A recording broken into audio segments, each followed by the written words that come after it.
Nice to see you. Nice to see you all. Tech Talk 11. Doesn't seem possible that this is the 11th time you've put up with this. So I appreciate it, and thanks to Crystal Hill for setting up the audio visual and getting the room ready, and coffee, and the work. So we're all set to go. I do have some sheets, sign-up sheets, and the reason for that, you don't have to do it, but if you sign up on there with your email address, I'll send you a copy of everything that I show you today. So I know some of you will ask for that.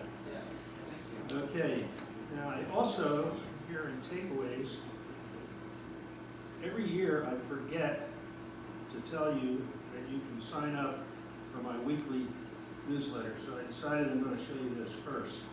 This is johnpatrick.com, and on this page, down at the bottom, sign up. You just click that button and you will be added to the list. It's a fairly short article, usually 500 to 1,000 words. It goes out every Saturday morning at 6 a.m. to about 1,100 subscribers. I know a number of you here in the room are subscribing to it. If you're not, feel free to do so. Okay, now I won't forget it. Every year I start with a video, so I'm going to show you something a little different with regard to that. We're going to talk about medical IDs. I'm going to show you how you can put your vaccination record in your Apple Wallet on your phone. I'll show you a few tricks about how to remember things. Not that any of us in this room would ever have difficulty remembering something. The main topic will be cryptocurrencies. I'm going to hopefully be able to explain to you what that's all about the Nfts, which are getting such great press lately, and what the future holds with regard to crypto. One man's opinion. Then I'll share with you also some other things I'm working on, and we'll have time for some questions. So let's start with this opening video. One of the things I'm going to talk about is the Metaverse. And the Metaverse is really new. And it is clearly is the future. Everything's going to be in the metaverse, if you can imagine that. I'm going to just show you part of a video that was made by Joanna Stern. She's a really great technology reporter. You may see her in the Wall Street Journal. I'm just here for technical assistance in the video. All right. Standing and waiting. Okay, so let's start this little video here. I'm going to just run about 5 minutes of it. YouTube undoubtedly will make us look at an ad, so I can skip it.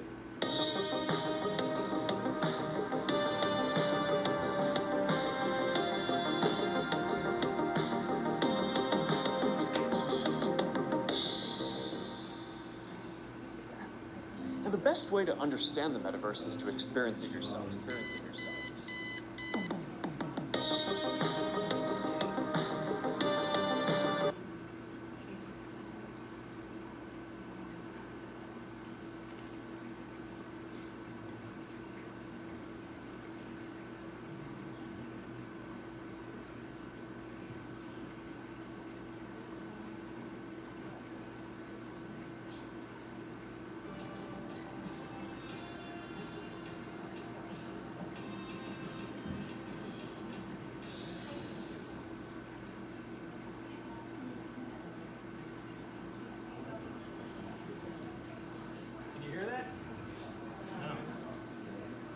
Where it worked yesterday.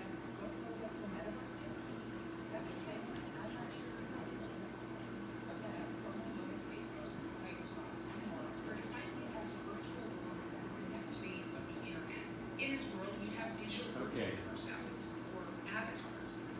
We call this the Metaverse. You're going to be able to do almost anything you can imagine. Get together with friends and family, work, learn, play, shop. So I decided, why wait? And stupidly, I dared myself to visit the Metaverse for a full 24 hours in its current, not so great state. In fact, Meta and others will tell you that the Metaverse isn't even here yet. But the best way to see the start of it is through virtual reality. And since I didn't want to pop into a headset with my kids running around, I packed my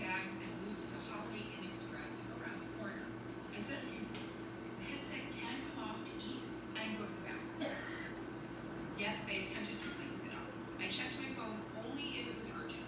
I had notifications coming into the Oculus Quest 2 headset, which is made by Meta. It's about to be 6 p.m. Start with the Metaverse journey. We got 2 headsets, using technical issues, lots of apps and other things preloaded, different parts of the day and night.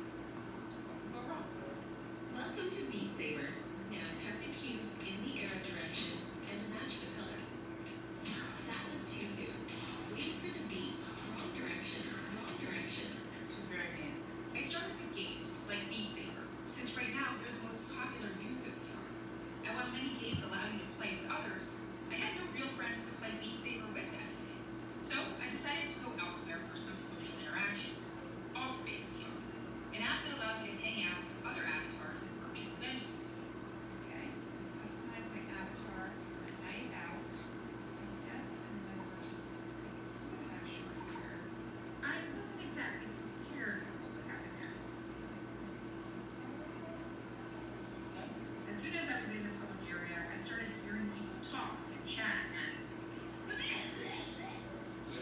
apparently there are no masks in Metaverse. I was dropped into an area with lots of trippy little Lego-looking people, and I attempted to interview them. Wow, I want to learn what you guys do in here. I knew I had really made friends forever when they asked me to go to a comedy club by clicking on this portal link. The club was so obviously fake, but my presence in it and the presence of all these other people felt really real. Do you guys have wine? I even felt awkward when the comedian get on my act. I spent a good amount of time in Altspace and came away thinking it's like an AOL chat with law, which I'm not sure is a good or a bad thing. Okay, I'm going to pause it at that. So Metaverse is very real, and it's going to be everywhere. So that was just a little sampling. Shortly I'll be explaining more what it's all about. So let's move on. Okay, a couple of obligatory topics. Our health and passwords. I know some of you don't want to hear this about passwords, but it's so important. But let's start with the medical ID. So this is a screenshot of an iPhone. And I don't know if you know this, but first responders know how to activate your phone. So if you get run over by a bus and you're laying there in the street, the first responder can grab your iPhone and can open this screen and can make a phone call, but more importantly, can click on emergency. See that in the lower left? That's on your phone. And after the first responder clicks emergency, he gets this screen, which allows an emergency call, or if you click in the lower left here, it says medical ID. Medical ID. So what's a medical ID? Well, here's my medical ID. A sample of it anyway.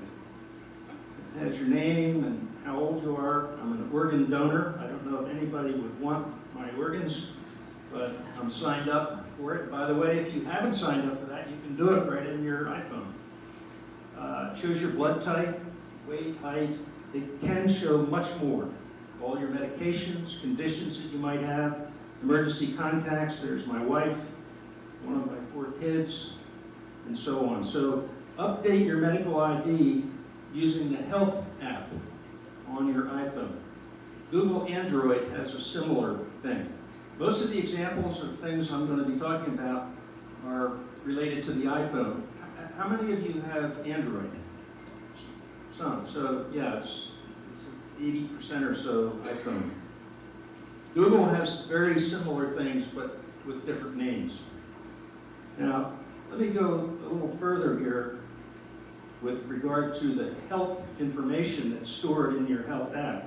It's up to you. You don't have to use it, but it's there, and you can't delete it. It's built in to the iPhone. So, for example, you can see there's a heart rate, actually an electrocardiogram. So if you do an ECG with your Apple Watch or with a separate device, like a Cardia device you can get for $99, that ECG is stored in the health app. And if you were to click on that, it would show you the picture of what that ECG looks like, and you can send it to your doctor. Heart rate variability, number of steps. Here's something new that was just added to the health app. It's called walking steadiness. So the combination of the various sensors and GPS built into the iPhone, it can tell whether you're wobbling or not. And if so, it will warn you that, hey, sit down or do something to get to steady yourself. It's pretty neat. They continuously are adding new health-related things into the capability. Now, this is the Apple Wallet.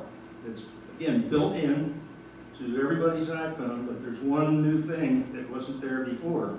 And there it is right in the middle, the vaccination card. So if you click that, here's what you get. So there's my vaccination card. And I don't know if you can read it, but it shows Moderna, and it shows the 4 dates of my first 2 shots and 2 boosters. And very importantly, at the bottom, it's showing what's called a QR code, quick response, a QR code. The reason this is important is that it provides verifiability of your vaccination. A few months ago, we went to a restaurant in New York City with some friends, and they, at the time, were pretty tough. You got to show an ID, and you have to show your vaccination card. Well, I showed them mine like this. Joanne didn't have this in her wallet yet. She does now. So she's fumbling around, and she found a picture that she had taken of the actual physical vaccination card. She showed it to the guy, and he said, okay. He didn't read it, he didn't validate it, he didn't verify it. She might have bought it on eBay for $150. But with this QR code, it's verifiable. And some people, like our governor, for example, think this is a terrible idea, and they've actually banned the use of these digital passports. But in Europe, some of the airlines require it, some of the cruise ships are using it. And the way it works is they scan that QR code, and it shows them the details of your vaccination record. It does not show any other personally identifiable information, just the information pertaining to your vaccination. I think it's a great thing. I know everybody doesn't agree with that. Okay, let's talk about passwords. Passwords are the root of all evil. And every year I talk about this, and every year, I don't know if I'm making progress on this topic with you or not, but I can tell you that cybercrime is rampant.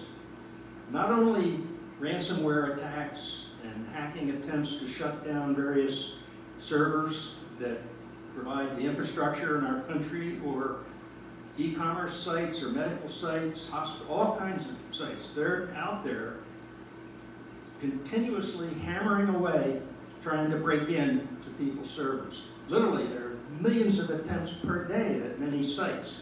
So you have to be protected against this.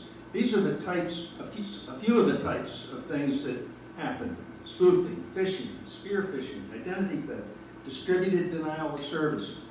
And this is not just with emails, by the way. It's also with text messages. You might get a text message that says, this is UPS, we're confirming that your delivery was made. Click here for a free gift. That's not from UPS. And there's more and more and more of these every day.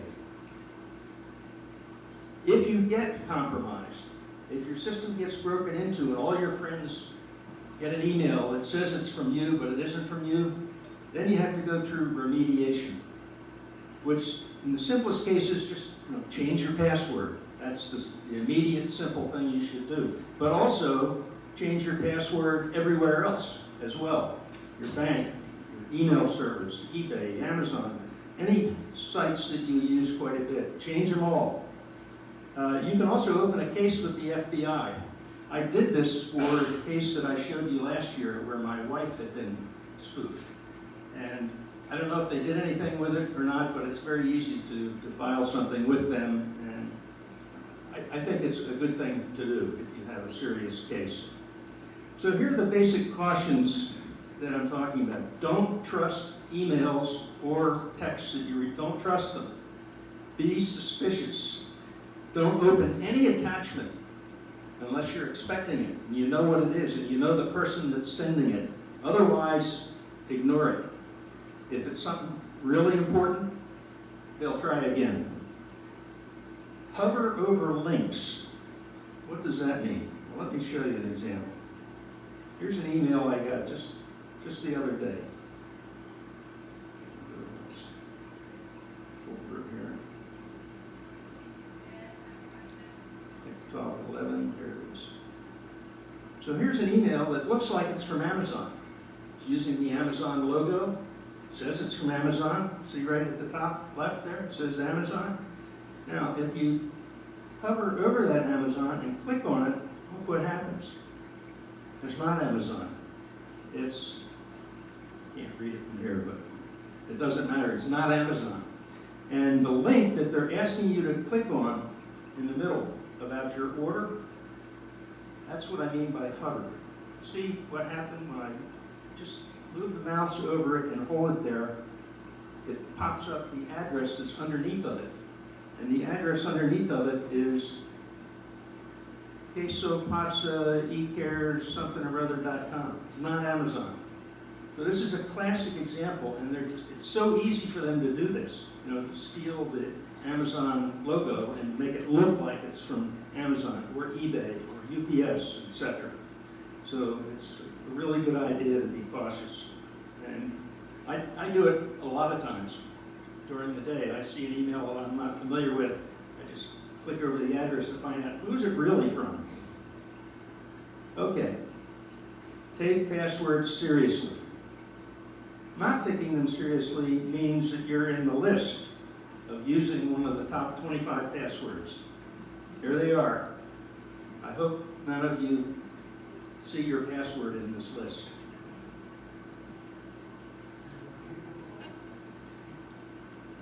Any familiar ones? There's a study done every year on passwords in conjunction with a lot of providers, and they build this list. And it's hard to imagine that somebody would use 777, 7777 as a password, but they do. And that's how things get messed up. So let me show you my bank password. I changed it this morning, by the way, before coming here. But that's my password. It was yesterday. Nobody's going to be able to remember that password. There's no chance that somebody would guess it. You're probably saying, well, yeah, how would I remember that? Well, the answer is you don't have to remember it if you use a password manager. And there are a lot of password managers out there. And PC Magazine and Wall Street Journal, there are many reviews that describe the pros and cons of each of these. They're all good. I'm going to tell you a little bit more about one of them. First of all, what does the password manager have? What do they do for you? Well, first of all, that when you visit that bank website, for example, it automatically plugs in that password. You don't have to remember it. It just puts it in there for you. And if you're signing up at a new website, it will suggest a new, strong password. It will warn you if you have duplicates. You don't want to use the same password for any two websites. It will warn you if a site you're visiting does not have an S at the beginning of the URL. HTTPS, S for security. If it doesn't have that, don't go there. It will warn you if your password is old. It should be changed periodically. And to use a password manager, you only have to remember one password, and that's the password that gets you into the password manager. So what are the best ones? Well, every year I've been plugging one password. I'm not an investor in it, I just happen to think it's the best one. Frankly, they're all very good, but I have to admit that one password it's a bit sophisticated, it does a lot. I think it's great, but I understand that for some people it's intimidating.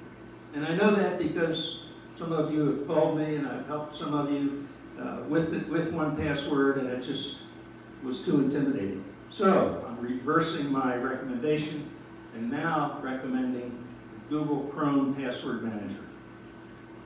Google Chrome is currently almost 70% of all the browsers out there. There are a lot of browsers. There's Windows, Edge, Windows Explorer, Firefox, Safari. There's a lot of them. They're all good. But frankly, Chrome is the best one. And the password manager is built into it. There's nothing to set up. There's nothing to install. It's just there for you. It works on all your devices. So your passwords on your iPhone, your iPad, your desktop, they're all synchronized automatically. It's really simple to use. Now, let me just give you a glimpse of what that looks like.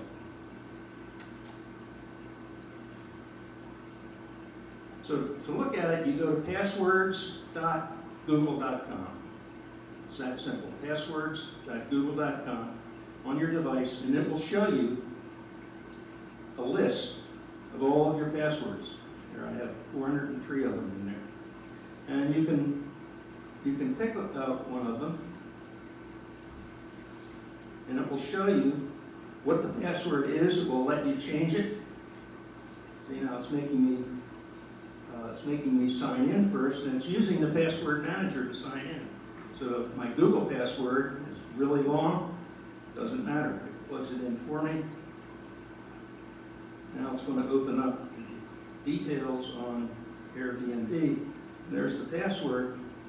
If I click this little eye here, it reveals the password. You can actually see it. And you can delete it or you can edit it. So it's that simple. You don't have to install anything. It's not a complicated app. And you can click on Password Checkup. And Password Checkup will analyze all of your passwords. It will tell you how many duplicates you have. It will tell you how many weak passwords you have. And it's, again, it's just there for you. It's really simple, a couple of clicks. So I would certainly recommend it. Okay, a couple other tools that I recommend. First is two-factor authentication. Two-factor authentication simply means that in addition to what you know, which is your user ID and password, it also includes what you have. What you have is a code. And you can get that code from a text message, is the most often used, or you can get it from an authentication device. It can be a separate device, or it can be an app. That's the best way to do it, is an app. So this is the app on my iPhone. Now, I use it for Google, Facebook, Crypto.com, and KuCoin. And these 6-digit codes that you see, every 60 seconds they change. So it's always fresh, it's always secure, and this is a really good thing to do. So even if somebody could guess your password, they can't guess this because you have it.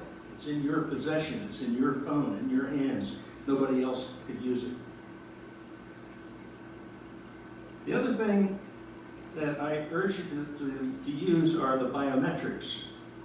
So Apple and Google devices, the Android devices, all have a fingerprint reader and a face reader.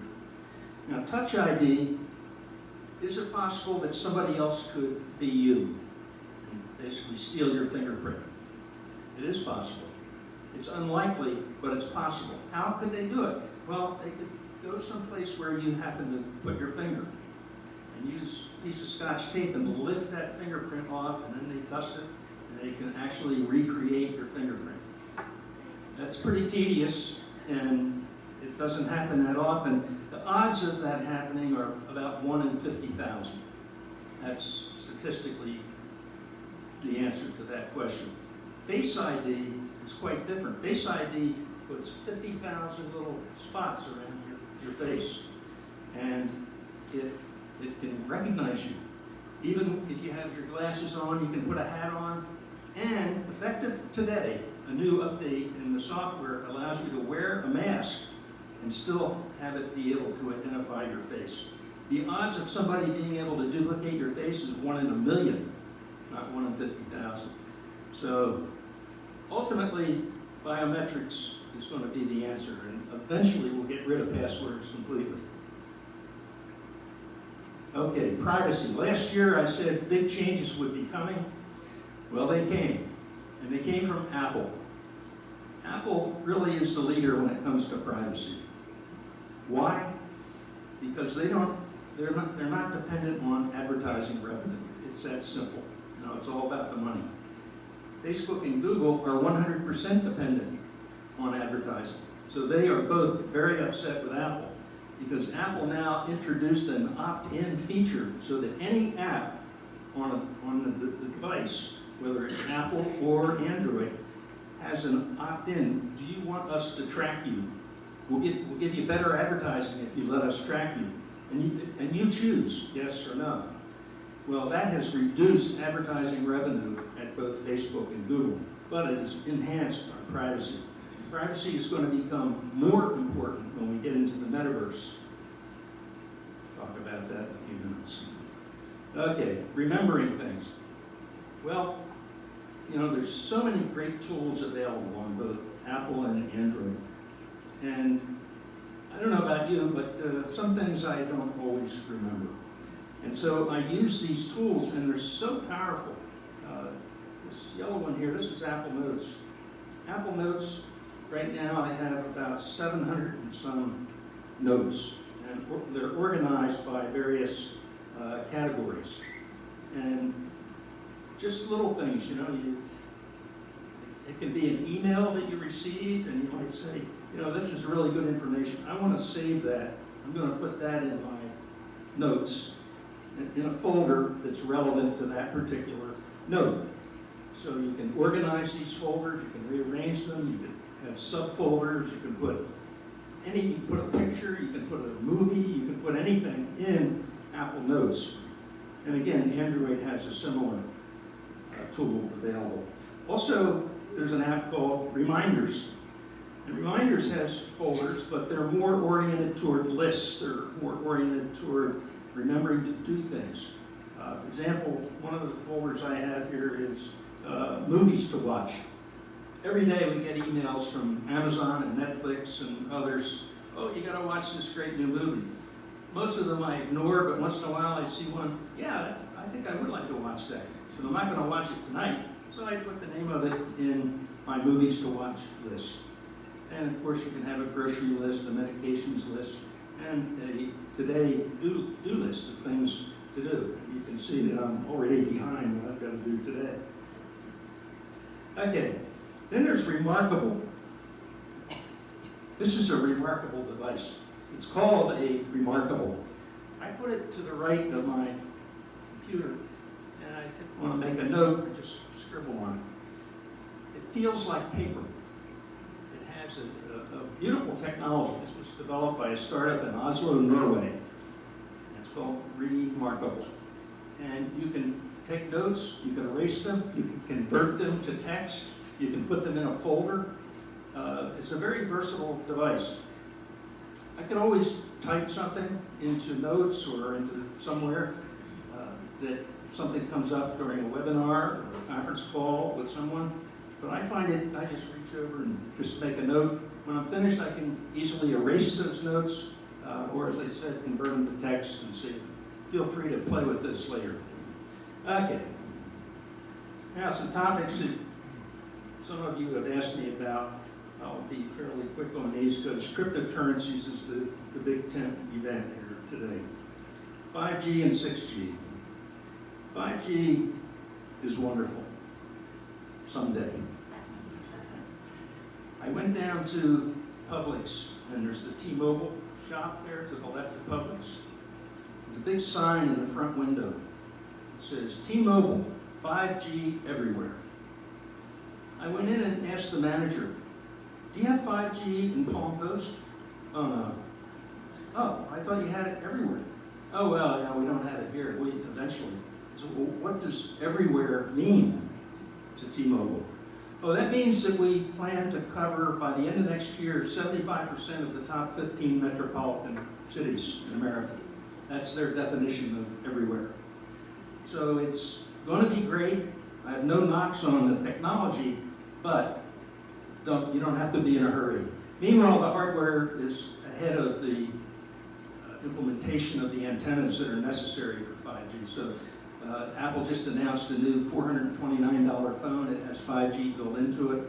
So the phones are there, but the network is not there. Believe it or not, there's also articles bubbling around in various technical journals and things I read about 6G. 5G is not really all here yet, and they're talking about 6G. 6G is going to be unbelievable. I don't know if I'll live to see it. It's going to be quite a while. Okay, Metaverse. Now, the Metaverse, it's not new. It's been around for decades. Meta is the name that Facebook chose to rename its company. They are so serious about Metaverse that they changed the name of the company to Meta. Now, skeptics would say, no, they really changed the name of their company because Facebook's developing a really bad reputation, so anything to deflect the bad PR is okay, we'll give it a new name. A lot of people don't like Mark Zuckerberg. If you read his background in Wikipedia, you cannot help but be impressed. This is one extremely smart young man. And he is totally into Meta, and he thinks that they're going to dominate this opportunity. My reaction to that is to say that every technology company is going to be into Meta. And there's no one winner. There's going to be a lot of winners. There will be some losers for sure. So what is it actually? Well, the way to explain this is, let me talk a little bit about real versus virtual. In the mid-90s, I was invited to Argonne National Laboratory outside of Chicago. It's one of the Department of Energy's wonderful, great research labs, full of smart people. And the director of the lab greeted me and he said, we have something new we want to show you. He took me down the hall and there was the door. Before we went in the door, he said, put these goggles on. Not like the goggles you saw Joanna Stern wear. They were wireless. These goggles were wired. A big cable draped out behind me into another room, hooked into some computers.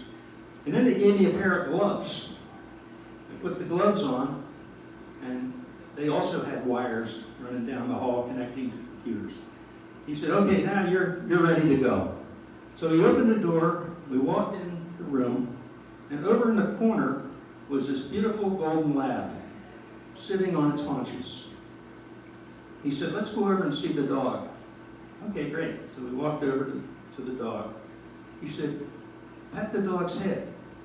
So I took my glove and I pet the dog's head. And as I pet the dog's head, the dog's tail wagged. He said, take off your goggles. I took off my goggles. There was nothing there. It's an empty room. That's virtual. That is what virtual means. It's not real. It's virtual. And this is important.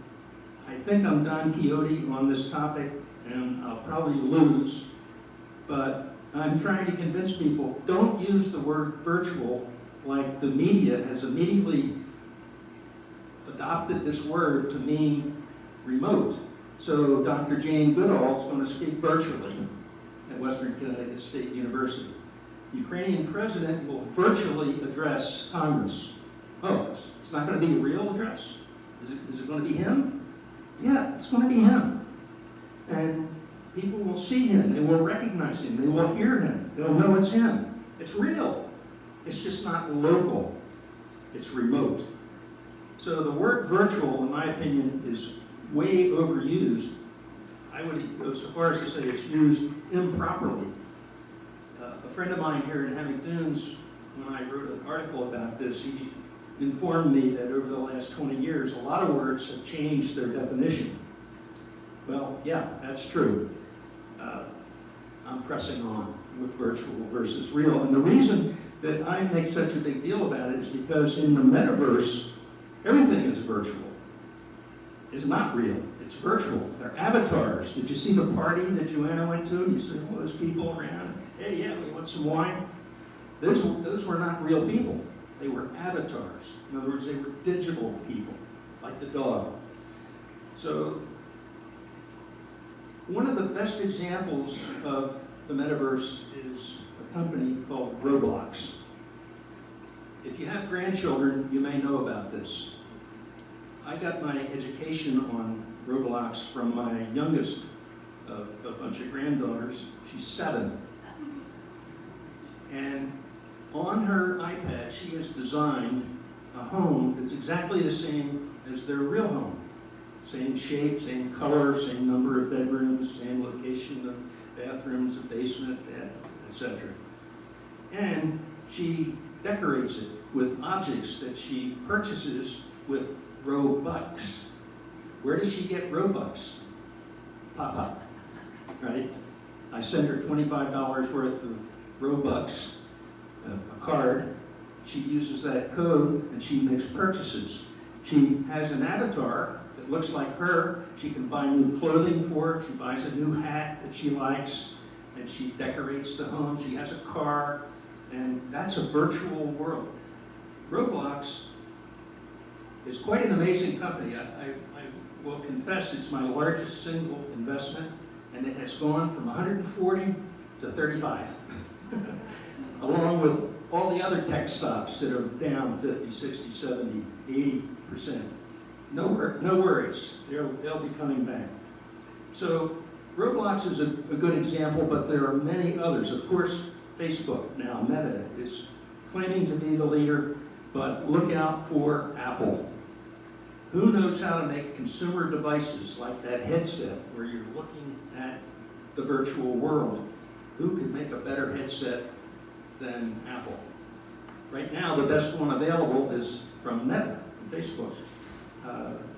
Apple doesn't disclose their plans, but I would be amazed if this year they don't come out with a really fantastic headset that we'll find comfortable and will be loaded with content where you want to take a tour of the fancy museum in Paris, or if you want to go to the Grand Canyon, or you want to go to a party, or you want to play games, they'll make all that possible.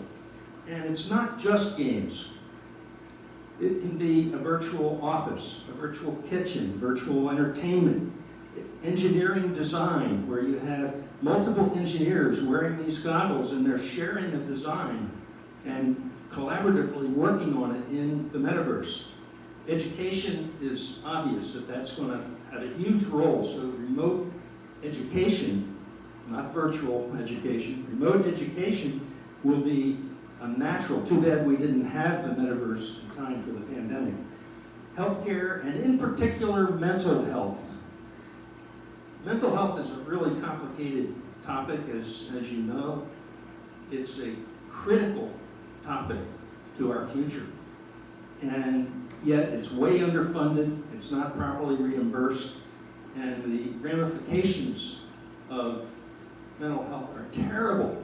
They end up in jail, and jail people, police people, are not trained in how to treat mental health. And so there will develop mental health in a virtual environment where people who are really disturbed will find that they can form a relationship with a real person, and also in the virtual environment with pets, with people, with places, with games, with activities. I think it's going to be very, very big. So who will be the winner? We have to wait and see. I would say Apple certainly be a big winner, but all the technology companies are going to be into this. Okay, this is why you came this morning, I know. So, sorry for the delay in getting to this topic. Cryptocurrency. In past years, I've called it Bitcoin, but it's much more than Bitcoin, as I will show you.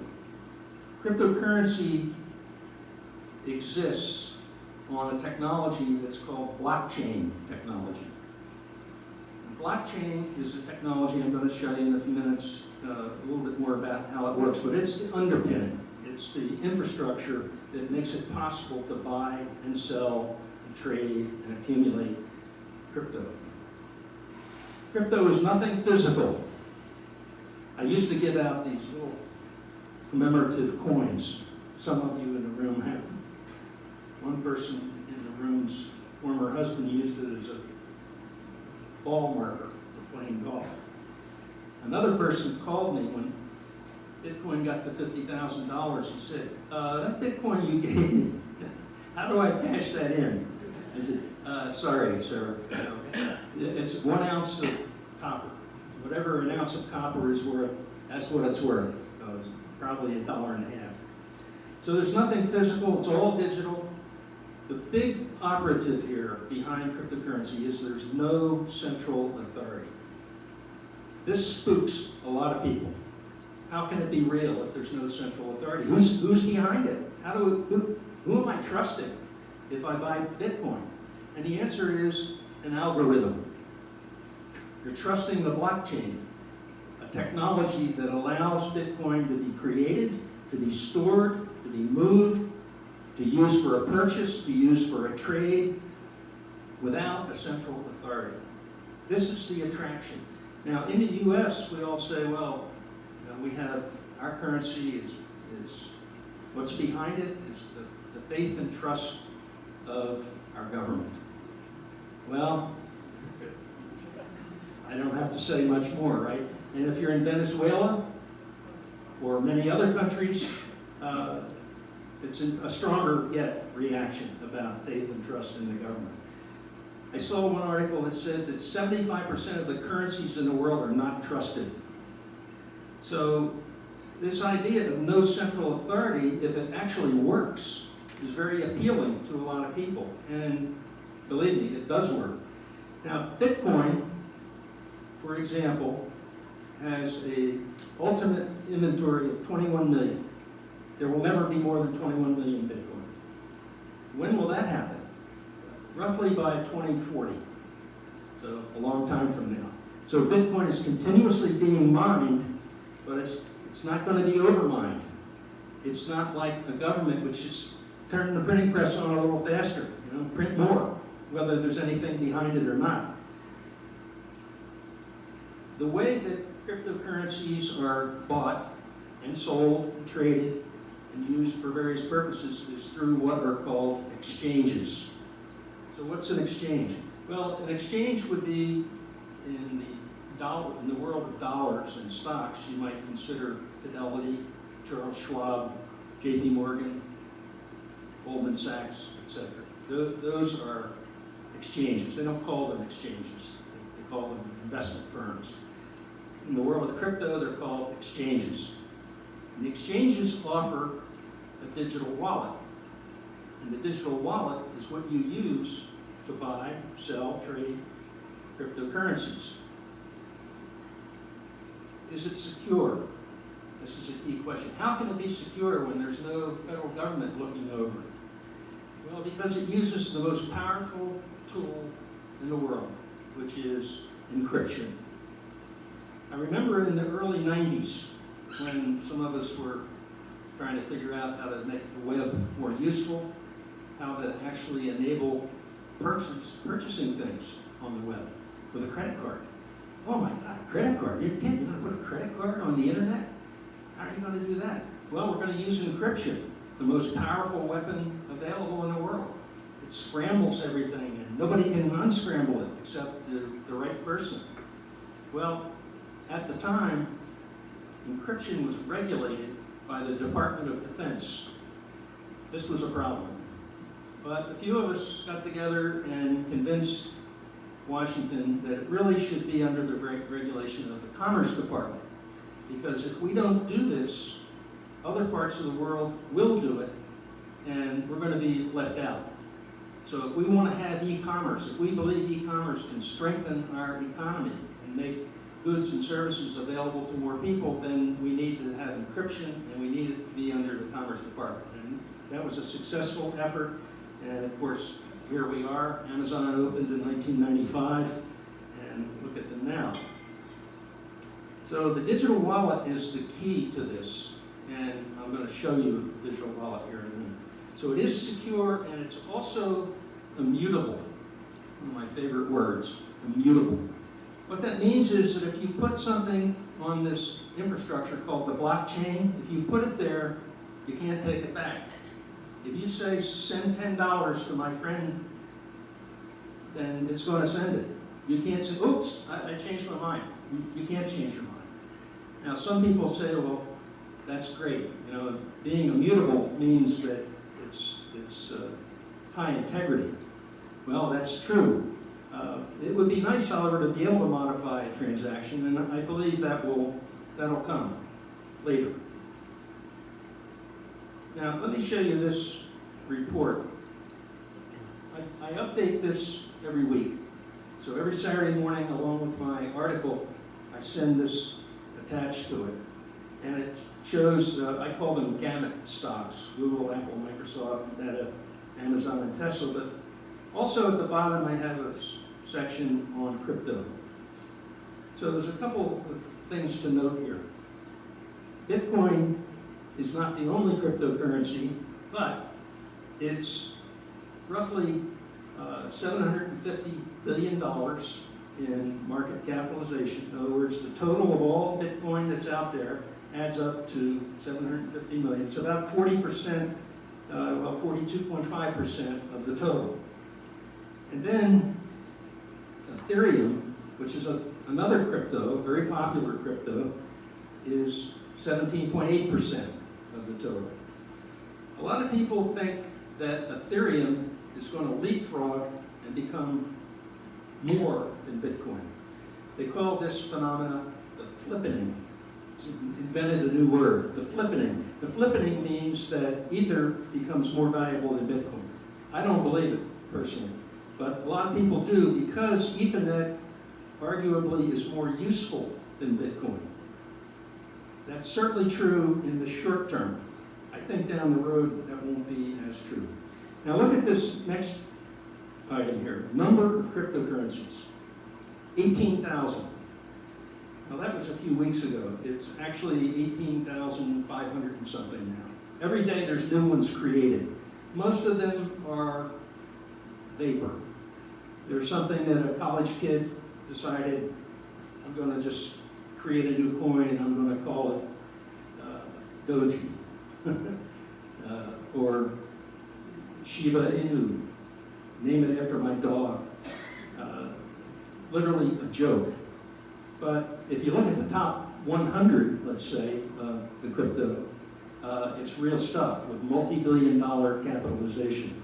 So 40% of it is the rest of it in total. So it's Bitcoin, it's Ether, and then pretty fast you go down the list by market cap.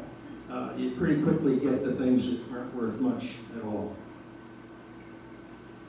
Last thing that I think is really significant is that the market cap of gold right now is about $12.5 trillion. The market cap of crypto is 14% of that. So when you hear some of the bankers say, oh, this crypto is going to fizzle, it's going to go away, I don't think so. This is not a trivial thing. This is 14% of the market cap of gold. This is why some people say crypto is going to replace gold. Because, and there's a whole long list of reasons that say why Bitcoin is a better store of value than gold. I believe that. A lot of people do, but most people don't. Okay, now, a little bit more about exchanges.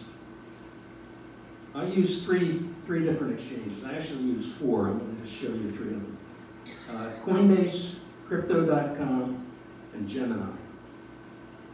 Coinbase is the largest in the US. It's a San Francisco company, very well capitalized. They offer FDIC-like insurance up to $250,000 per account. It's a full function exchange. They have a very good digital wallet, which I'll show you in a moment. It's very easy to use them to buy and sell and learn about crypto.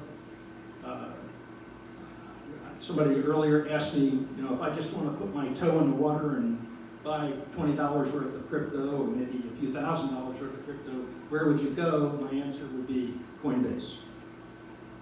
Disclosure, I'm an investor in Coinbase since it started back in 2016. I'm showing you here a list of the 25 cryptos that I have invested in. But 95% of my total investment in crypto is Bitcoin. 5% for the rest. Are these the best 25? Who knows? As of right now, about half of them are at a loss from what I paid for it. That's to be expected. They're highly volatile. So why do I have 3 wallets? Well, the reason is because there are some cryptos that Coinbase does not yet, or at the time, did not yet trade in that particular crypto. They don't all trade all the crypto coins. So I went to Crypto.com. Crypto.com is in Singapore. They have 10 million customers. 10 million people have a digital wallet with Crypto.com. They have 3,000 employees. This is not a fly-by-night operation. And Gemini was formed by the Winklevoss brothers. Remember them? They're the ones that sued Mark Zuckerberg over who actually created Facebook. They said they did. Zuckerberg said, no, I did. And they had a big legal battle, and the Winklevoss brothers walked away with $300 million settlement. And they used it to start Gemini, which is a crypto exchange. It's a very creative one. The reason I wanted to have Gemini was because I wanted to buy Sandbox, which has quintupled in value since I bought it. But again, it might go to 0 tomorrow. So how do these things actually work? Well, first, one other kind of crypto, stable coins. Now there's a lot of these. This is just a sample. A stable coin means that it's tied to something that is perceived to be rock solid, like, for example, the US dollar, or it could be some other currency, some fiat currency. What about CBDC at the bottom of the list? It sounds like something to do with marijuana, but it's not. It stands for Central Bank Digital Coin. Central Bank Digital Coin. Are we going to have one of those? China has one. The people don't like it because it enables China to watch every transaction, to see every purchase you make. Congress tried to pass a law to enable the IRS to see every transaction of $10,000 or more that any of us make in any of our bank accounts. That didn't get very far. But in China, they didn't ask. They just implemented it. So right now, there's the beginnings of some really serious-minded studies by the Treasury Department, by the SEC, CFTC, a number of organizations based on an executive order from the president that came out last week. This is a good thing, in my opinion, a good thing for crypto. If we get a digital coin, central bank digital coin, terrific. More the merrier. It will help legitimize Bitcoin and Ether and others, as digital is for real. I'm going to show you something, a couple of things you may be surprised about. Is Bitcoin is it just a bunch of kids? Or are there any serious investors? Grayscale has an ETP, that's an exchange-traded product. It's not an ETF, it's not a fund, it's a product. They created a trust, they buy Bitcoin, you buy into the trust. I know some people in Hammock that invested in this right after the first lecture some years ago about Bitcoin. Microstrategy is interesting. A guy named Mike Saylor is the CEO of Microstrategy. He's a brilliant man. Microstrategy is an enterprise software company. It's not a crypto company, it's an enterprise software company, but they have a lot of cash on their balance sheet because they've been very successful in selling this software, so they put their cash in Bitcoin. Now, if you look at how much they have, 48,000, no, what is it? 121,000, multiply that by the current price of Bitcoin, which is roughly $40,000, that's $5 billion on the balance sheet of MicroStrategy. And Saylor, the CEO, claims this is a great thing for the investors. This gives us a solid, reliable, long-term return on our cash. Tesla, you see here, they've got about $1.5 billion on their balance sheet. There are some downsides to putting it on your balance sheet, because if Bitcoin goes down during a quarter, and it is highly volatile, then they have to take a hit in their P&L to reflect that loss on the balance sheet. So it works both ways. There's no upside you can report, but there is downside. And these are some others. Beyond this list, there are activities going on with the big guys, Goldman Sachs, JP Morgan. They don't talk about it. They say that crypto is, well, Charlie Munger, Warren Buffett's partner, 98 years old, he said that Bitcoin is rat poison. And he's ditched it a number of times. Well, we'll see, Charlie. Okay, so what is this blockchain? The blockchain is the fundamental underpinning of cryptocurrency. No blockchain, there's no crypto. Who invented this? Well, there's a guy named Satoshi Nakamoto who wrote an 8-page paper in 2008. Just 8 pages, and it described blockchain technology and how it works. And this is changing the world. The history books are going to have a ball with this, to see that the world was changed dramatically by an 8-page paper written by a person that we don't know if that person really exists. There's a computer scientist in Australia. He claims to be Satoshi. We don't know. Someday we'll find out, maybe. Now, one of the characteristics of blockchain technology is that it's open source. This is really important. Software like Windows, Microsoft Windows, is patented. Nobody can use it but Microsoft. Now, they provide some hooks to enable third parties to work with Windows, but Windows itself, no, that's proprietary. On the other hand, Linux is similar to Windows. Linux is the most used software on computer servers that everybody uses. Apple, Amazon, everybody, all companies have servers, and they use Linux. Linux is open source. Open source means anybody can use it. Anybody can change it. You just take a copy of Linux and make your own version of Linux. There's not a good reason to do that, but with blockchain, there is a good reason. And the reason is you want to make it specialized to do certain things.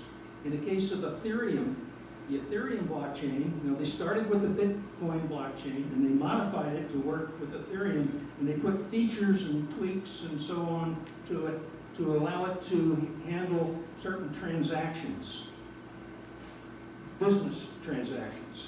And all these other crypto coins that are out there, they all take the original Bitcoin blockchain and they create their own copy of it and modify it to do what they want it to do. The second thing about blockchain technology is it uses a distributed database. Normally a database it sits on a computer somewhere and it has bank accounts or has human resources information or product information. But with blockchain, the database is distributed across millions of computers around the world, millions. And it's a consensus-based model, which means that if somebody makes a transaction, like I send you some Bitcoin, or I sell some Bitcoin, that transaction gets into the blockchain and it is replicated across all those servers out there, and more than half of them have to agree that this was done properly in order for it to become a real transaction. So this is very, very secure. So when you hear about a hack in the world of crypto, it's usually one of the exchanges that wasn't well designed, that was corrupt in some way, but the blockchain part of it has not had that problem. It is extremely secure. So what can you do with the blockchain? Well, you can use it for crypto. That's what it was designed for. But since then, over the past just couple of years, a lot of new things have come along. Because the world of information technology has really paid attention to blockchain. At first, it poo-pooed it. This is for kids, this is going nowhere. And now you have IBM, Microsoft, Oracle, all the leading IT companies. They're all over crypto. And they're using it to do some very creative things. For example, when there's a bad batch of lettuce, and you hear about it on TV, there's a bad batch of lettuce came out of Arizona. Don't eat it. Okay, great. How do I know when I pick up a head of lettuce, how do I know where it came from? You don't. But IBM and Walmart developed a system using blockchain technology to track every head of lettuce. They put a QR code on the package. So when you buy it, you can scan that QR code and it will tell you where this came from. What farm did it come from? People are using it for NFTs. This is an exploding market. More on NFTs in just a second. But it could do other things. When you think about the world we live in, and you think about the number of things that are on a piece of paper, and when you think about the pain and agony of buying and selling a home, sometimes buying and selling a car. You know, who owned it before you did? Who owned it before that person did? What about even votes? So anything that's an asset can be stored in blockchain and can be tracked. And the big focus of the big IT companies, of course, is supply chain. That's what supply chain is all about. The reason it's such a disaster is there's no way of knowing where things are. You can ask one company, you know, where's your ship?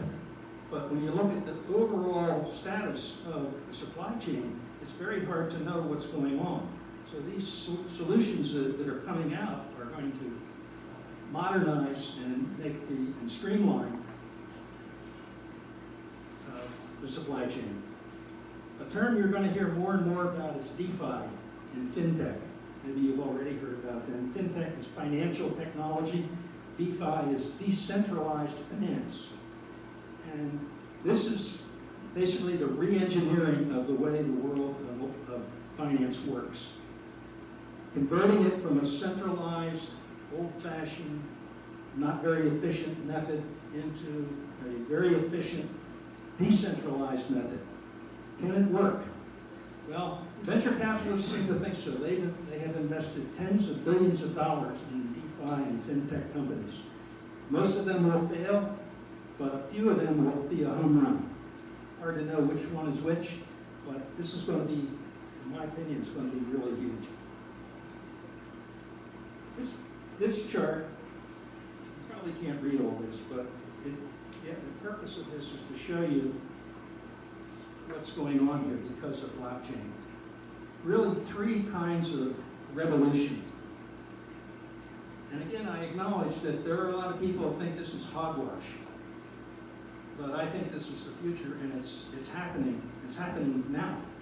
There's three parts to it. There's the money revolution, which you might say is Bitcoin. There's a financial revolution, which is decentralized finance, and this is mostly done with Ether.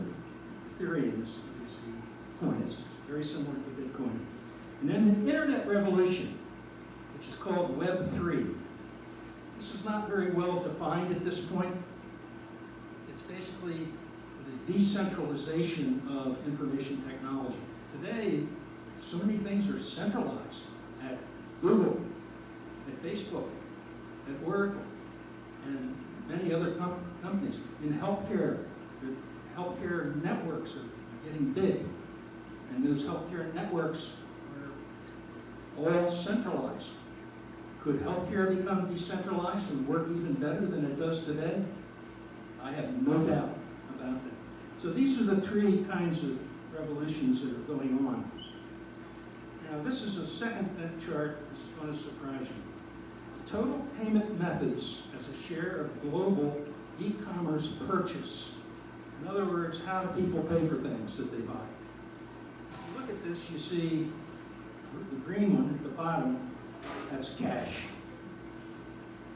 It might surprise you that it's that low and headed lower. The reason for that is the key word at the top here, global. In the US, these curves would look quite different than what you're looking at here. But look at the top one, 45% and growing fast. Digital wallets. Now, in the US, a lot of people would be skeptical about that. Go to Singapore, go to Seoul, South Korea, go to Beijing, go to Thailand, go anywhere in Asia, go to Europe. You'll find that the adoption rate is far greater than what we have in the US. Our banks have been dragging their heels. Took them forever to get the chip card to make it more secure. Europe had those 40 years ago.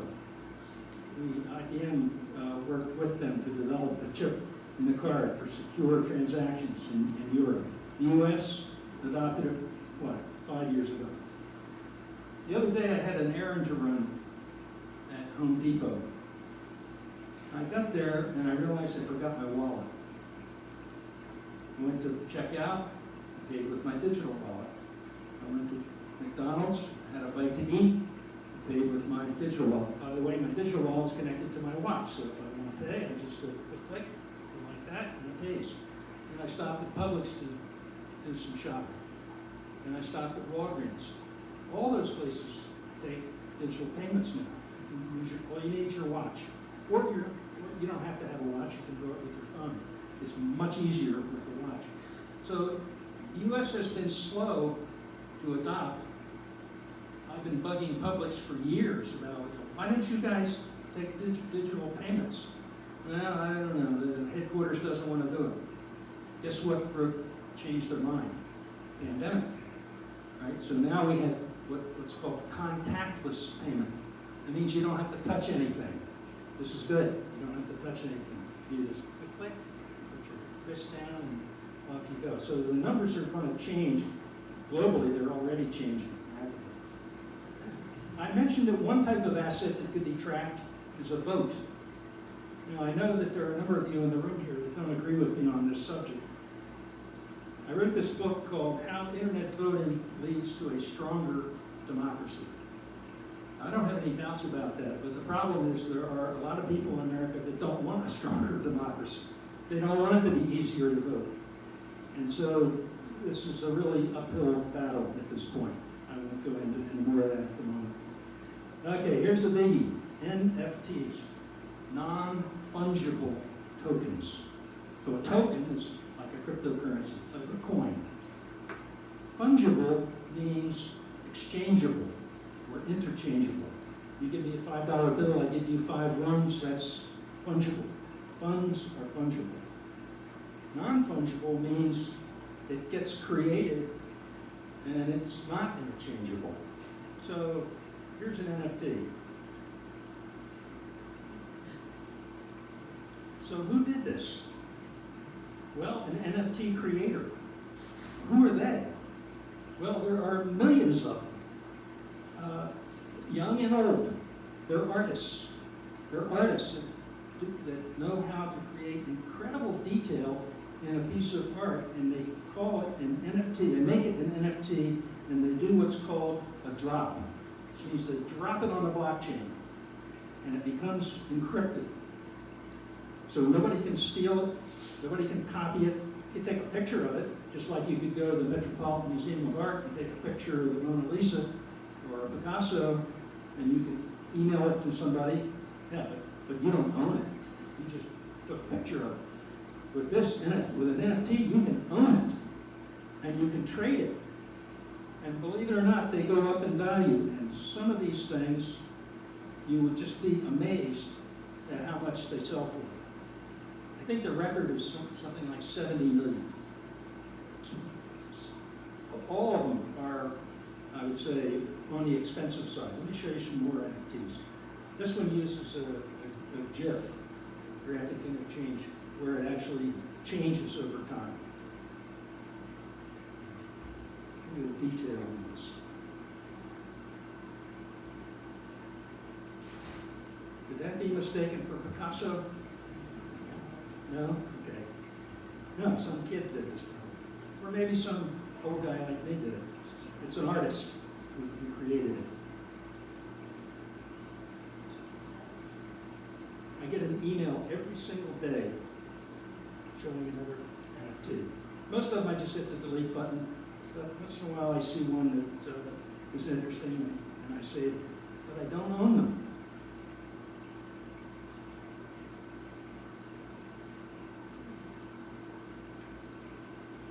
This one's weird, black and white. Look at the level of detail in this. It's quite amazing. There's a lot of political NFTs floating around out there. I think this is the last one. So where do these come from?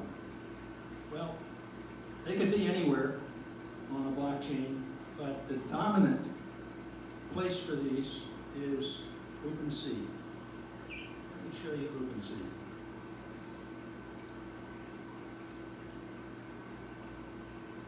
Here's OpenSea. Discover, collect, and sell extraordinary NFTs. So you can explore, you can create, you can drop onto the blockchain, for which you pay a fee. This company, OpenSea, is based in Soho. You know Soho, New York, south of Houston. And two young men started it. They're both billionaires now. They trade billions of dollars a month in NFTs, billions. It's just amazing. And here, you can't read this, but these are samples of the top collections that are available. And it shows the price of them. The price is in Ether, not Bitcoin. Why? Because the Ether blockchain has been modified to be compatible and to facilitate the buying, selling, trading, registering, dropping, etc. of NFTs.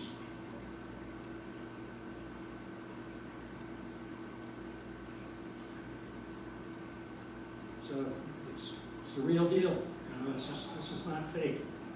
Real stuff. Okay. Now here's a view of blockchain.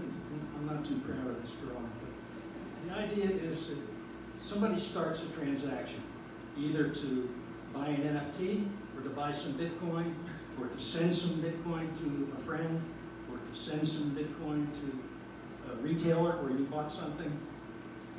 And that transaction, which you do with a couple of mouse clicks from your wallet, your digital wallet, on the desktop or on your phone, and it inserts that transaction into the blockchain. This is a sort of picture of showing up all the computers in the blockchain, millions of them. And the transaction is then validated through the consensus model. And when it's validated, it's created into a block, like you see here on the right. And that block is added to other blocks, which is why it's called blockchain. And when it gets to a certain size, then they create a new blockchain. Now, what are the challenges here with Bitcoin? Really with all of them, but Bitcoin in particular. One of the challenges is that the number of transactions per second that can be handled by Bitcoin on the Bitcoin blockchain is limited. It's nothing like MasterCard and Visa. The length of time to make it happen can be up to 30 minutes before the transaction is actually completed. There are some limitations, technical limitations in the size of the block that gets added to the blockchain. There are some fees associated with it. Taxes is a quagmire. The IRS is still scratching their head. You know, what is taxable? What's not taxable? Can you donate Bitcoin to a nonprofit? Yeah, you can. It's not easy. There are a lot of steps involved, but you can. Forking is another thing. This is a technical thing where the developers who manage the blockchain technology decide they're going to make a tweak to it, and they can't agree on how to do it. So they say, okay, we're going to fork it, which means they're going to split it and have two different Bitcoins. We're going to new Bitcoin and old Bitcoin. This actually happened about 8 years ago. They all need a digital wallet. Some people don't want a digital wallet. I sent $10 or $20 to a friend of mine here in Phoenix. I saw him later. I said, "Did you spend that Bitcoin yet?" He said, "No, I didn't accept it. I had to go. It said I had to go to Coinbase and open an account. I don't want an account with Coinbase." Well, I had sent him this $10 or $20. I can't get it back. You know, it's a one-way street, and he decided not to take it. So okay, I'm glad I didn't send him more. Another question is merchants versus consumers. So right now there are tens of millions of digital wallets. There actually are tens of thousands of merchants, but most of them are things you never heard of. Big merchants, there are not many that are accepting it, but this is changing. You can now buy tickets and food and things at the Seattle, what do they call them, Seahawks. Overstock is a retail website. They accept Bitcoin. There are a number of places that do, but some don't do it because there's not enough people with the wallets, not enough people with the wallets because there's not enough merchants, but it's growing very rapidly. So here's a wallet. This is the Apple wallet. I showed you earlier. Here's a Coinbase wallet. This is just a screenshot from my iPhone. And you can see on this wallet, buy, sell, send, receive, and a bunch of other things you can do. And then it shows the current price and change in price of top 5 cryptos. So how does this really work? Now, if you want to put your toe in the water, you go to an exchange. I'm partial to Coinbase, but there are others. Gemini is very legitimate. Crypto.com seems to be very legitimate. But Coinbase is, for most people, would be the easiest choice. So you go to Coinbase.com, you open an account, just like if you were opening a retail account. Then you connect your bank to your digital wallet. It's no different than connecting your bank to your electric company to pay the bill or any number of things. I have 50-some different connections coming in or out automatically to my bank account. And so you make that connection and then you're good to go. So what can you do? Well, you can say, I want to buy $10 worth of Bitcoin. So you click buy, $10 Bitcoin, complete the transaction. $10 moves from your bank account into Coinbase. They convert it into Bitcoin. Now your wallet is going to show that you are an owner of a Bitcoin. What do you do with it? Well, you can sell it. And if you sell it on Coinbase, then the proceeds automatically goes back to your bank. Or you can send it to a friend. Or I gave my grandchildren, one graduated from high school, another one graduated from college, I gave them Bitcoin. I said, don't sell it, just pretend you don't have it. Congratulations for graduating. Hang on to it. So that's the wallet. Now, from an investment perspective, should you buy crypto? My advice would be, whatever amount you might consider to invest, assume you're going to lose 100% of it, and not bat an eye. If you don't mind losing what you put in it, then go for it. It is highly volatile. You can see that in the price, it's up and down. And, I started buying Bitcoin in 2013 at $200 a Bitcoin. And every Monday morning, I bought Bitcoin for 4 years. Now it's, well, who knows what it is right now, but approximately $40,000 instead of $200. So it's very volatile, but I believe, and a lot of people believe, that over time, it's going to be viewed as a stable way to store value, like gold. Regulation is uncertain. I'm very bullish about Biden's executive order. I don't like a lot of his executive orders, but I like this one to get the agencies to wake up and get with it.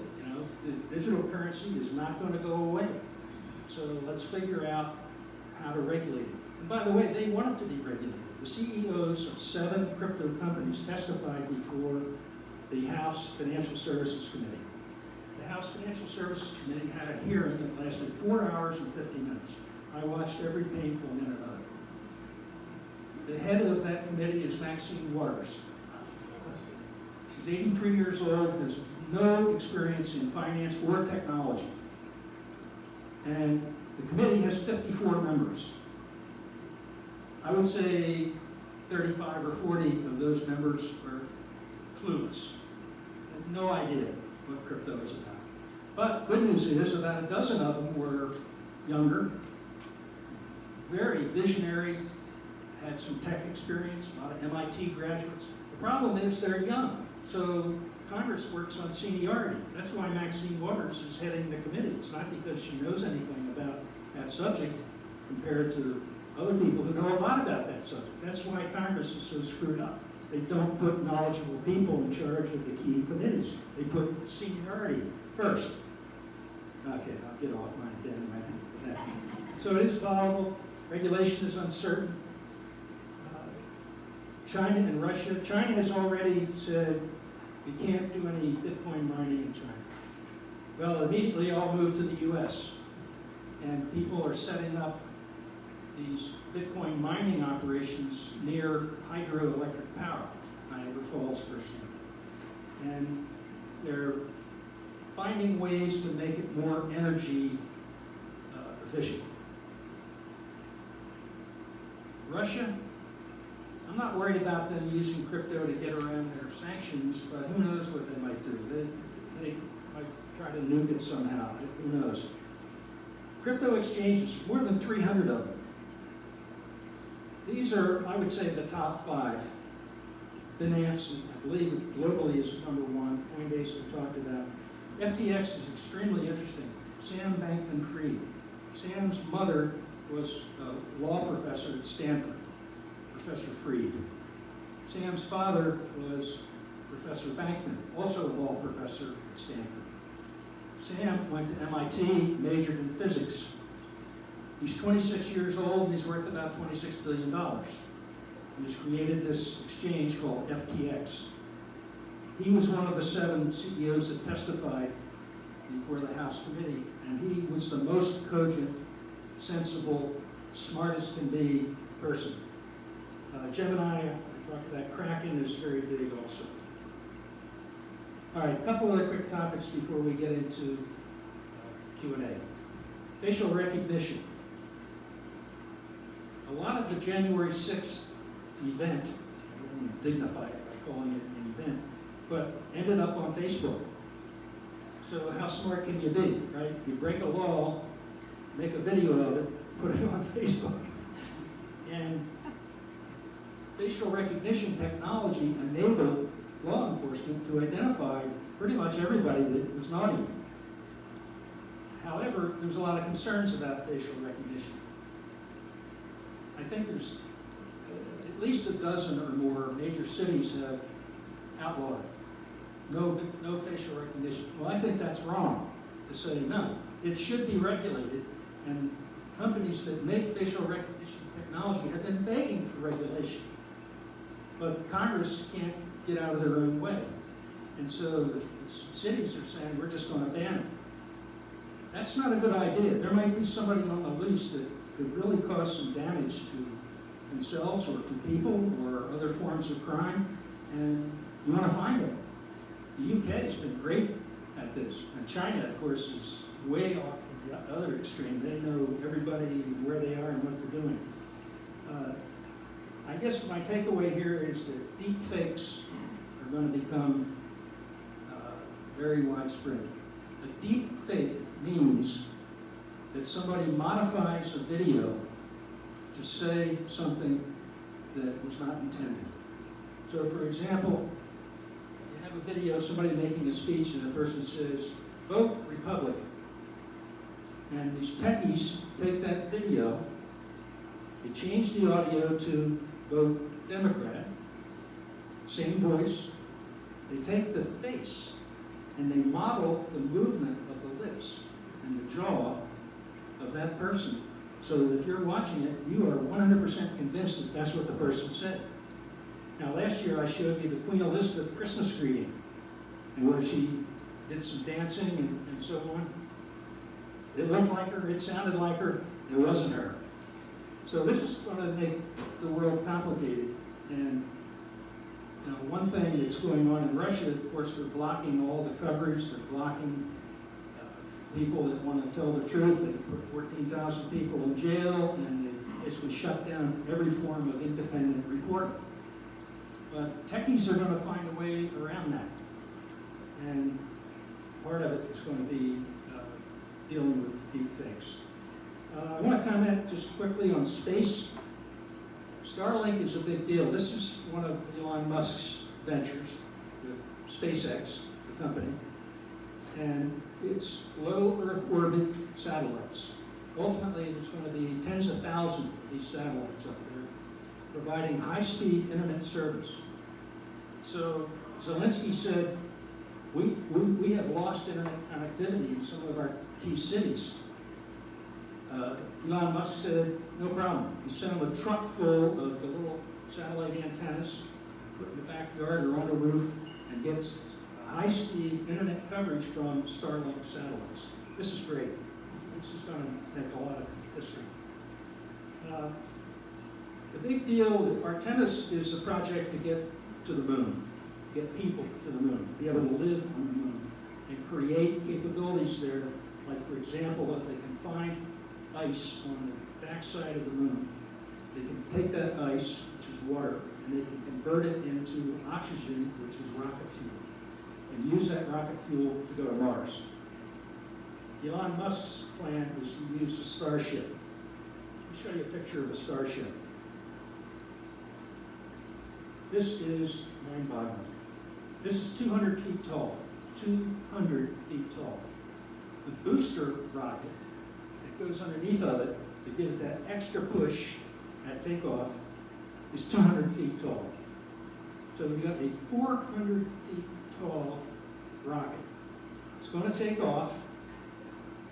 After a while, after about 10 minutes, it separates, and the bottom 200 feet, the booster, goes back and lands right where it started, and the SpaceX has developed these two big arms, reach out and grab that booster and put it right back where it needs to be for the next launch. This is one of many examples of things people said can't be done that Elon Musk has done. Okay, so this is the end. Some things I'm working on, just FYI. I've got a new book coming. I'm not ready to say the date. I put a little update on it in my weekly thing. Hopefully this early summer, I hope. I'm working on a project at Nuvance Health in Connecticut. And it consists of an executive steering committee. And they've asked me to join that. It's a pro bono thing, and I'm helping them with the project, giving my 2 cents about things. The goal is to eliminate Post-its, clipboards, fax machines. And we're making great progress. You can make online appointments now. When you get an appointment, you get an email, click here to check in, so you don't have to have a clipboard when you get there. It's great. Startups takes a lot of my time. I go to webinars and get to know some of these people that start these amazing companies. These 4 things listed here are crowdfunding platforms. It's approved by the SEC. The concept is, instead of a startup having 5 or 6 investors each put in $100,000 or $200,000, you get 10,000 investors to put in $100 or $500. So some of them have raised tens of millions of dollars. And in total, just for example, Start Engine has raised over $500 million for startup companies. Most of those startup companies will fail. But my theory is if you invest in enough of them, you'll get a few home runs, maybe a few triples, a couple doubles, and you don't care about the strikeouts. Lego projects, I guess I don't need to say anything about that, but some of them take a long time. I told you about signing up for the Saturday morning e-brief. Please feel free to do that. Feel free to share the posts and debrief with friends and family. And as I said, I will send a copy of the presentation to everybody. Okay, I'm going to click right there and let's have some Q&A. Yes, sir. Hey, John, thanks for a great presentation. I have two quick questions. I know Bitcoin mining, a certain amount of funds can be mined and there's a maximum. How about Ethereum? Can somebody just decide to build more coins for this, or is that capped as well? Yeah, it has a limit. I don't know what it is, but it has a limitation. Okay. The second question is, I went to China a couple of years ago again and scanned my fingerprints and also my iris and iris scan. Right. So can that all now be used to compromise my biometrics? Is that secure? Probably. Yeah. Yeah, I wouldn't want to give my fingerprints to China. Yeah, I don't think they're doing that, but it would be difficult, but I would say it would be possible. Yeah. John, can you open a suspicious email as long as you don't go to the attachment? Can Yeah. you just merely open it? Yeah, Larry's question was, can you open an email that has no attachment, for example, and be confident in it? Yeah, I would say most emails you'll recognize, most of them. Now, Google has gotten really aggressive in detecting spam. I would say they've gone over the top. For years and years, I never looked at my spam folder. Now I look at it at least once a day, sometimes twice a day. And out of, let's say, 10 spam emails, 3 or 4 of them are legitimate emails from one of you or from a merchant or a startup or somebody. So you really got to watch your spam folder. So what do you do? How do you get that email back when they put it in the spam? Well, you go to your spam folder Yeah. and you use an email program called Spark. You're looking at here, and it has a spam folder. Find it without my glasses. Is that it? No. Anyway, I have a spam folder, and when you see one that's legitimate, you just move it into the inbox. You can just right-click on it and say not spam, Okay. or you can just drag it right into the inbox. You described the blockchain technology as being extremely secure. I gotta believe there are a lot of IBM, MIT dropouts and graduates like Sam mentioned, free who are working diligently to try to do a cyber attack on this blockchain. What's the probability of that? Is it any probability? What's extremely secure? It's really secure. I'm not aware of any hacks to the blockchain itself. As I mentioned earlier, there are hacks to exchanges, and some of them have been catastrophic. Like hundreds of millions of dollars stolen. There have been cases where large amounts of currency were locked by security key, and the person that held that security key, the single person, died. Now nobody can open that Bitcoin. But things are changing. The government I can't believe I'm saying this, the government is getting smarter. They formed a crypto unit in the FBI, and one of the recent scams, which was, $3 or $4 billion, they were able to track the transactions through the blockchain. The blockchain is public, so when you make a transaction, it gets a transaction ID, and anybody can see it, but it doesn't show who it was, that you sent it to, or where it came from. They're able to track it, and if they can track it to a bank, they can put the arm on the bank and say, tell us whose account this is, or we're going to blow you up. And they were able to find out and recover it. This is part of the regulation we need. We don't want it to be regulated like an electric company utility, but we need some light regulation to give people the confidence that you can authenticate, you can recover, you can track, you can do the basic things that people expect. In the back here. Stan. What about it? Cyber warfare. Yeah, well, it's very real, and I have an opinion about this that may not be popular, but a company that gets victimized by a cyber terrorism attack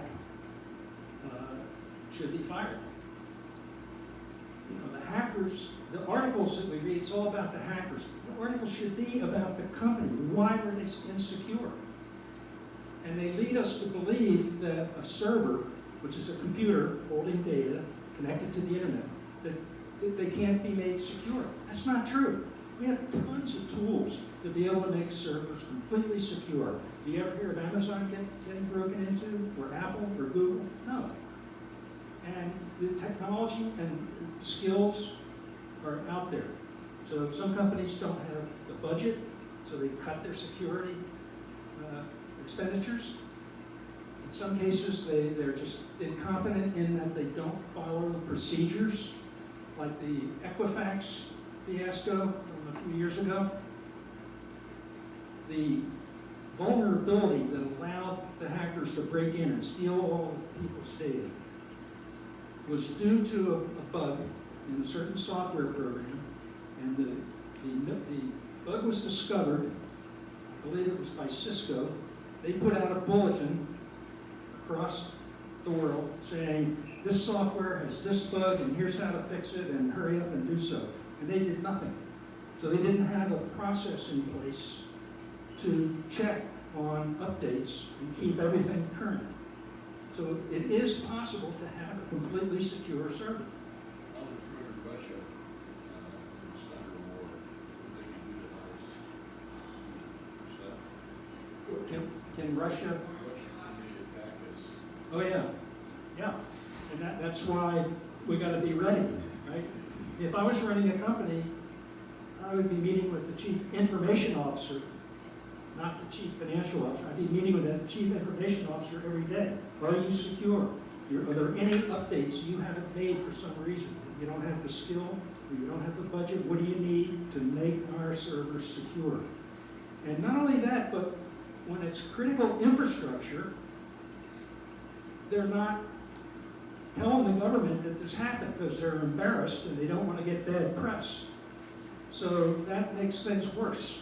So this is another thing Congress is pushing for, and I totally support this idea, that if you have an attack, a successful break-in, you have to report it.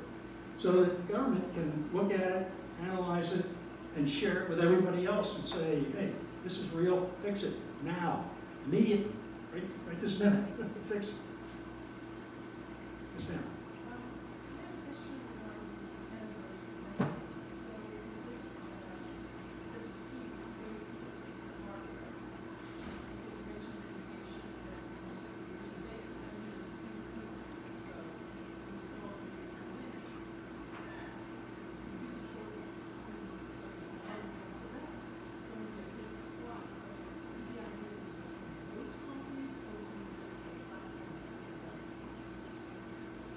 I'm not sure what are you asking?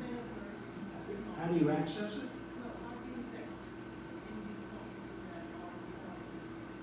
Oh, how do you invest? I don't know. It's really hard to say. I think Apple will be one of the major winners. But the platform, Adobe, is making huge efforts in that area. But it's really hard to say from an investment point of view. What are they doing? Are they doing it well? Who are their competitors? I look at startups. There are startups that are going to do amazing things in the metaverse. And that's where I would invest. I'm not recommending any particular one, but multiple of them. Anything else? Okay, yes ma'am.